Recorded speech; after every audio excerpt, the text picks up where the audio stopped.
Welcome to kitchen spark. இன்றைக்கி நம்ம சேனலில் என்ன பார்க்க போகிறோன்னு கேட்டிங்கன்னா, சிக்கன் செய்ய போகிறோங்க. என்ன சிக்கன் கேட்டிங்கன்னா, இது கர்நாடகா ஸ்பெஷலாக குண்டூர் சிக்கன் தாங்க செய்ய போகிறோம். வெப்டு குண்டூர் சிக்கன்னு சொல்லுவாங்க. என்னென்னு கேட்டிங்கன்னா, நம்ம சிக்கனை பொரித்து கொஞ்சம் வித்தியாசமாக செய்ய போகிறோங்க. ஸோ அதனால் இது வெப்டு குண்டூர் சிக்கன் அப்படின்னு சொல்லுவாங்க. பொதுவாக நம்ம சிக்கன் பார்த்திங்கன்னா வறுவல் செய்வோம், கிரேவி செய்வோம். இன்றைக்கி கொஞ்சம் வித்தியாசமாக ப்ரிப்ரேஷன் கொஞ்சம் அதிகமாக இருந்தாலும் டேஸ்ட் ரொம்ப கூட இருக்குங்க. ஸோ அதை எப்படி செய்யலான்னு தாங்க பார்க்க போகிறோம். அதுக்கு முன்னாடி இன்னும் நீங்கள் நம்ம சேனலை சப்ஸ்கிரைப் பண்ணலைன்னா சப்ஸ்கிரைப் பண்ணிடுங்க. அப்படியே பக்கத்தில் இருக்கிற பெல் ஐக்கானை கிளிக் பண்ணிடுங்க. வாங்க நாம் எப்படி ரொம்ப டேஸ்டான அந்த குண்டூர் சிக்கனை எப்படி செய்யலான்னு பார்க்கலாம். பாருங்கள், சிக்கன் வந்து நான் 1 கிலோ எடுத்திருக்கோம் நாம் இன்றைக்கி செய்கிறதுக்கு. நல்லா கழுவி சுத்தம் பண்ணி எடுத்தாச்சுங்க. இப்போ இதில் கொஞ்சம் மசாலா ஆட் பண்ணிக்கலாம். பாருங்கள், இஞ்சி பூண்டு பேஸ்ட் எடுத்துக்கலாங்க. ஒரு 2 டேபிள் ஸ்பூன் அளவு இஞ்சி பூண்டு பேஸ்ட் எடுத்துக்கலாம். நெக்ஸ்ட்டு பார்த்திங்கன்னா நம்ம 1 டீஸ்பூன் அளவு பார்த்திங்கன்னா கரம் மசாலாவும் 1 டீஸ்பூன் பார்த்திங்கன்னா சிக்கன் மசாலாவும் ஆட் பண்ணியிருக்கிறோம். அப்புறம் பார்த்திங்கன்னா கொஞ்சமாக மஞ்சத்தூளும் காரத்துக்கேற்ப ஒரு 2 டீஸ்பூன் அளவு மிளகாத்தூள் ஆட் பண்ணிக்கலாம். அப்புறம் பார்த்திங்கன்னா அரிசி மாவு எடுத்துக்கலாங்க, ஒரு 2 டீஸ்பூன் அளவு. மைதா மாவு அதே மாதிரி 2 டீஸ்பூன் அளவு எடுத்துக்கலாங்க. இந்த சிக்கனுக்கு தேவையான அளவு உப்பும் எடுத்துக்கலாம். எடுத்துட்டு நல்லா மிக்ஸ் பண்ணி விட்டுறணும். பாருங்கள், நல்லா சிக்கனில் அந்த மசாலா பிடிச்சிக்கணும். ஸோ பாருங்கள், நல்லா மிக்ஸ் பண்ணி விட்ருங்க. இது மிக்ஸ் பண்ணுறதோடு இல்லைங்க, இது நல்லா ஊற வைக்கணும். உங்களுக்கு ஒரு 3/4 மணி நேரம் ஊறி வைக்கணும். அப்போ தான் வந்து உங்களுக்கு பார்த்திங்கன்னா இது ரொம்ப சூப்பராக டேஸ்ட்டு கொடுக்கும். ஸோ ஒரு 3/4 மணி நேரம் இருக்கட்டுங்க. நெக்ஸ்ட்டு 3/4 மணி நேரம் கழித்து பார்க்கலாம். பாருங்கள், 45 நிமிஷம் ஆயிடுச்சுங்க. இப்போ சிக்கன் நல்லாவே ஊறி வந்துருச்சு. பாருங்கள், நல்லா மசாலா பிடிச்சிருச்சு.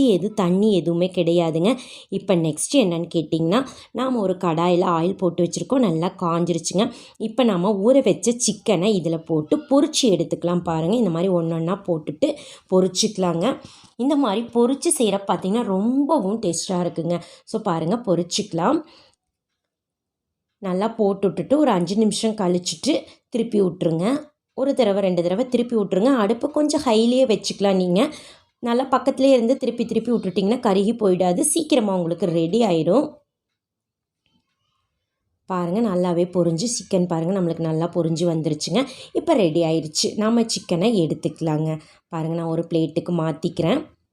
பாருங்கள், இதுவே சாப்பிடணும் போல் இருக்குது. அந்தளவுக்கு கலர்ஃபுல்லாக இருக்குது. பாருங்கள், நெக்ஸ்ட் என்னென்னு கேட்டிங்கன்னா, நம்ம இருக்கிற சிக்கனில் இந்த மாதிரி போட்டு எடுத்துக்கலாம். போடுறப்ப பார்த்திங்கன்னா கொஞ்சம் கேப் இருக்கிற மாதிரி போட்டுட்டிங்கன்னா உங்களுக்கு சீக்கிரமாகவே வெந்து வந்துடுங்க. சீக்கிரமாக பொரியும் செய்யும். பாருங்கள், இந்த மாதிரி போட்டுட்டு கொஞ்சம் பொரிஞ்சதுக்கப்புறம் ஒரு தடவை 2 தடவை இந்த மாதிரி திருப்பி விட்டுக்கலாம். பாருங்கள், சிக்கன் நல்லாவே பொரிஞ்சு சீக்கிரமாகவே ரெடி ஆயிடுச்சு. பாருங்கள், இப்போ நாம் எடுத்துக்கலாங்க. இதே மாதிரி மீதம் இருக்கிற சிக்கனை எல்லாம் பொரித்து எடுத்துக்கலாம்.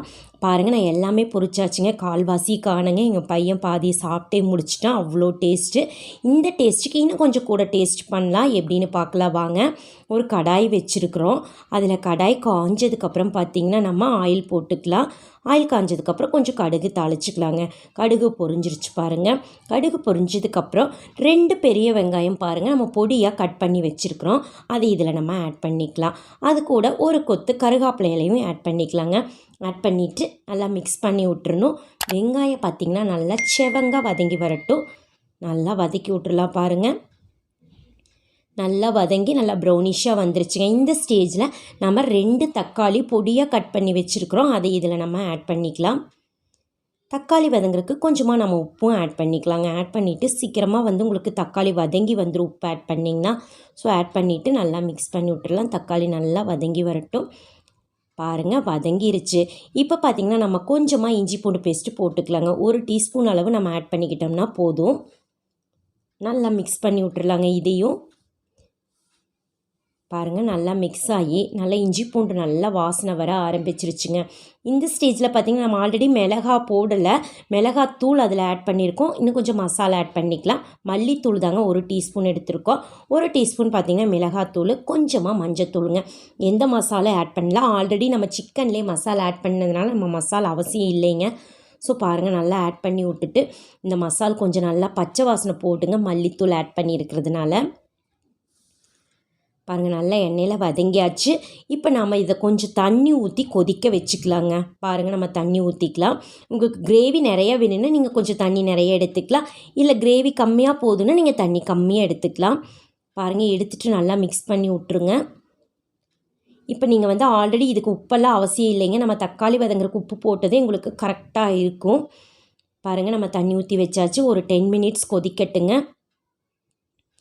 பாருங்கள் 10 நிமிஷம் ஆயிடுச்சு. நல்லா கொதிச்சு நல்லா வாசனையோட நம்மளுக்கு இந்த கிரேவி ரெடி ஆயிருச்சுங்க. இப்போ பார்த்திங்கன்னா நம்ம அதாவது பொரிச்சு வச்சுருக்கோம்ல சிக்கனை, அதை இப்போ நம்ம இதில் ஆட் பண்ணிக்க போகிறோம். பாருங்கள் ஆட் பண்ணிக்கலாம். பாருங்கள் ஆட் பண்ணியாச்சு. ஆட் பண்ணிவிட்டு நல்லா மிக்ஸ் பண்ணி விட்டுறலாங்க. பாருங்கள் நல்லா மிக்ஸ் பண்ணி விட்டுட்டிங்க. ரொம்ப நல்லா வாசனையோட சிக்கன் பாருங்கள் சூப்பராக இருக்குங்க. இந்த மாதிரி பொரிச்சு செய்கிறப்ப கொஞ்சம் இது நீங்கள் அடுப்பை மீடியம் ஃப்ளேமில் வச்சுட்டு தட்டம் போட்டு மூடி வச்சுருங்க. ஒரு 10 நிமிஷம் மீடியம் ஃப்ளேமில் கொதிக்கட்டுங்க. பாருங்கள் 10 நிமிஷம் ஆயிடுச்சு. நல்லா கொதிச்சு வந்துருச்சு பாருங்கள் நம்மளுக்கு. இப்போ பார்த்திங்கன்னா உங்களுக்கு தண்ணி எதுவும் இல்லை, லைட்டாக கிரேவியாக தான் இருக்குது. ஸோ அதனால தான் சொன்னால் உங்களுக்கு கிரேவி நிறைய வேணும், நீங்கள் கொஞ்சம் தண்ணி நிறைய ஆட் பண்ணிக்கலாம். போதும் எனக்கு இது கரெக்டாக இருக்குங்க. ஸோ பாருங்கள் நல்லாவே ரெடி ஆகி நல்லா வாசனையோட சிக்கன் ரெடி ஆயிடுச்சுங்க. இப்போ மேலும் வாசனைக்காக நம்ம கொஞ்சம் மல்லி இலை போட்டுக்கலாம். போட்டுட்டு அதுவும் நல்லா மிக்ஸ் பண்ணி விட்ருங்க. இது பார்த்திங்கன்னா உங்களுக்கு சும்மா சாப்பிட்றதுக்கு இந்த சிக்கன் ரொம்பவும் டேஸ்ட்டாக இருக்குங்க. நம்ம வந்து இதில் பிரியாணி கூட இதை வச்சு சாப்பிடல, ரொம்பவும் டேஸ்ட்டாக இருக்குங்க. ஸோ நீங்களும் சிக்கன் வாங்கிட்டு வந்தீங்கன்னா இந்த மாதிரி கொஞ்சம் வித்தியாசமாக ட்ரை பண்ணி பாருங்கள். குழந்தைகள்லாம் நல்லா விரும்பி சாப்பிடுவாங்க. ஸோ செஞ்சு பார்த்துட்டு எப்படி இருக்குதுன்னு மறக்காமல் கமெண்ட் பாக்ஸில் கமெண்ட் பண்ணுங்கள். உங்களுக்கு இந்த வீடியோ பிடிச்சிருந்ததுன்னா உங்கள் ஃப்ரெண்ட்ஸுக்கெல்லாம் ஷேர் பண்ணுங்கள், லைக் பண்ணுங்கள்.